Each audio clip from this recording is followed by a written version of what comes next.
We were all told the same thing, right? If you just work hard, save your money, and play by the rules, you'll be fine, you'll be set. But it's 2026, and for so many of us, that math just isn't adding up. You feel like you're running as fast as you can, doing everything right, but you're just not getting ahead. Well, today, we're going to pull back the curtain on the hidden system that might be the real reason why. We've all been sold this idea of hard work, put in the long hours, save every penny, and success will follow.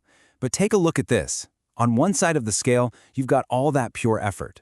And on the other, you have system knowledge, actually understanding the rules of the game, the hidden fees, the market structures that nobody teaches you in school.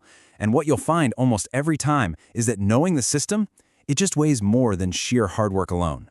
And this leads to that nagging question you've probably asked yourself a million times. Why does it feel like you're on a financial treadmill? I mean, you do the right thing, you put your money in a high-yield savings account, and then you watch inflation just eat it for lunch. Or you pick a safe investment fund, but somehow its growth gets nibbled away by all these fees you never even knew existed. What is really going on here? To get to the bottom of it, we have to look at this core idea from economists John Campbell and Ditta Ramadorai. In their incredible 2025 book called Fixed, they argue that the system we're all a part of isn't just, a little broken. It's fixed. And what that word fixed really means, well, that's the key to this whole thing. And here is the brilliant and kind of scary double meaning.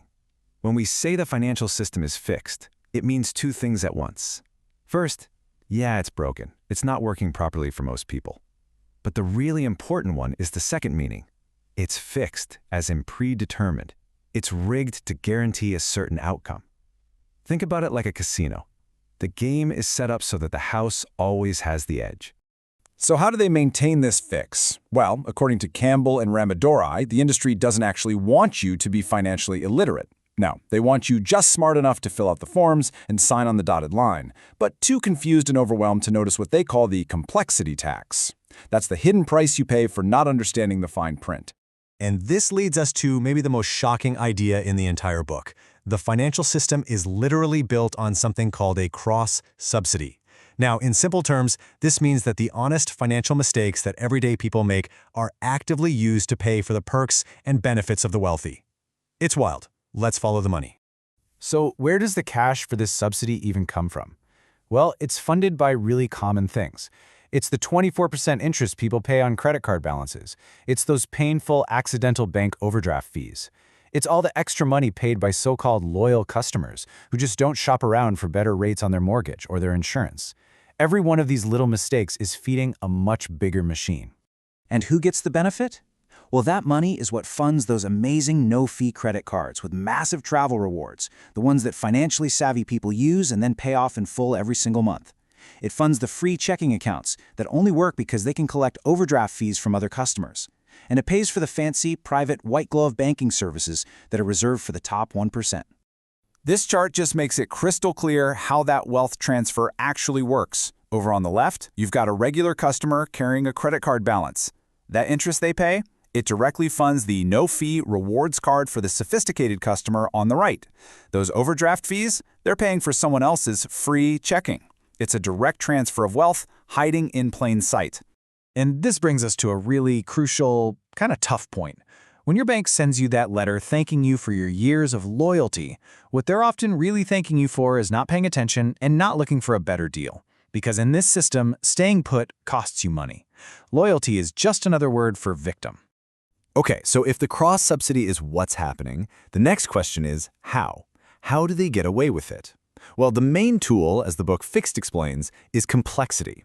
It's not just some random byproduct of the financial world, it's a weapon. It's used against you on purpose. Just look at this comparison. On the left, you have something like a simple index fund. It's pretty easy to understand, the fees are low, and you can compare different ones easily. But on the right, you have something like a market-linked CD. What is that? Well, it comes with 20 pages of fine print, layers upon layers of hidden fees, and it's intentionally designed to be almost impossible to compare to anything else. That right there is the complexity trap in action. This complexity usually forces you to go get help, right? You turn to an advisor. But here's the problem.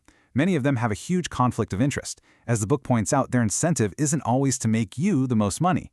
Often, their real job is to sell you the product that's the most complex and therefore the most profitable for their bank. Okay, so that is the problem. It's a big one. The system can feel complex, it can feel rigged, but knowledge is power. Now that you understand the game, you can choose to play it differently. So here are the 4 rules from Campbell and Ramadorai on how you can fix the fix for yourself.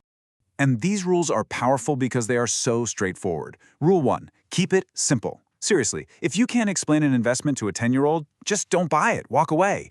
2, keep it cheap. That 1% fee seems so small, right? But over your lifetime, it can cost you 20 years of your working life. It's huge. 3, keep it safe. The system loves it when you get greedy and chase the latest hot trend. Stop. And finally, number 4, keep it easy. Use technology to automate your investments. Set it and forget it, so you're not tempted to constantly mess with it and make emotional mistakes. So I want to leave you with this one question. After everything we've gone through today, I want you to take a really hard look at your own financial life, your accounts, your cards, your investments, and honestly ask yourself, is my bank working for me or am I working for them? Look, the system might be fixed, but your future doesn't have to be. Now that you know the rules, you can make different choices. If you found this helpful and you want more people to break out of this cycle, please do me a favor, hit that like button, subscribe, and share this with somebody you know who's trying to improve their financial life. Thanks for watching.